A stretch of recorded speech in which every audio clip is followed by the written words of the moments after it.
3 दिन के गिरावट के बाद चांदी 17,000 रुपए बढ़ गई है। सोना चांदी का क्या रेट है वो आपको इस वीडियो में बताएंगे। नमस्कार, मैं हूं आपके साथ आयुषी गुप्ता।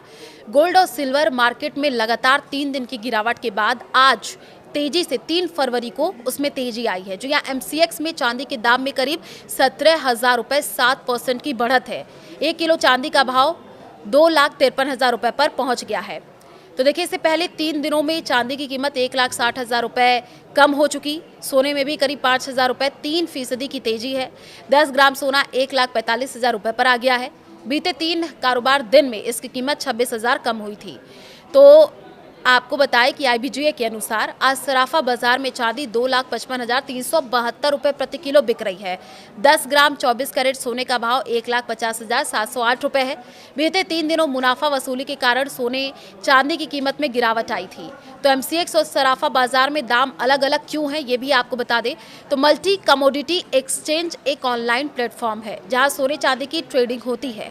शेयर बाजार की तरह हर सेकेंड बोलियां लगती हैं, जिससे दाम लगातार ऊपर नीचे होता है। ये वो जगह है जहां आप फिजिकल सोना चांदी खरीदते हैं। फिजिकल गोल्ड को लाने, ले जाने और स्टोर करने का खर्चा इसमें जुड़ा होता है। सोना चांदी की कीमत हाल के दिनों में रिकॉर्ड स्तर पर पहुंच गई थी, जिसके बाद निवेशकों ने बड़े पैमाने पर प्रॉफिट बुक किया। ऑल टाइम हाई के बाद फिजिकल डिमांड कमजोर हुई है। साथ ही औद्योगिक उपयोग को लेकर के चिंताएं बढ़ गई हैं। सेबी रजिस्टर्ड कमोडिटी एक्सपर्ट अनुज गुप्ता ने यहां तक कहा कि शिकागो मर्केंटाइल एक्सचेंज CME ने कॉपर के बाद अब सोने और चांदी पर भी मार्जिन बढ़ा दी है। तो सोने पर मार्जिन 6% से बढ़ा करके 8% कर दिया गया है। चांदी पर इसे 11% से बढ़ा करके 15% कर दिया गया है। मार्जिन बढ़ने से कीमतों पर दबाव बने रहने की उम्मीद है। कई ट्रेडर्स ऐसे होते हैं जिन्होंने पहले से खरीदारी की हुई है। मार्जिन बढ़ते ही एक्सचेंज उनसे एक्स्ट्रा पैसे मांगता है। अगर उनके पास तुरंत पैसा नहीं है तो उन्हें अपना सोना या चांदी बेचना पड़ता है। जब बहुत सारे लोग एक साथ बेचते हैं तो दाम गिरने लग जाते हैं। आप देखिए, हमेशा bureau of Indian standard BIS का हॉलमार्क लगा हुआ सर्टिफाइड गोल्ड ही खरीदे।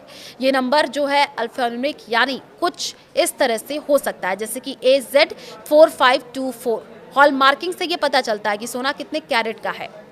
तो अगर आप सोना चांदी खरीद रहे हैं तो थोड़ा संभल करके, क्योंकि देखिए पिछले कई दिनों से हमने देखा किस तरीके से ये सोना चांदी के भाव ऊपर नीचे होते हुए चले गए हैं। लेकिन हाँ, ये कहा जा रहा है कि पेशेंस रखने की ज़रूरत है। आप आराम से, जब ज़रूरी हो तभी खरीदें, तभी इन्वेस्ट करें।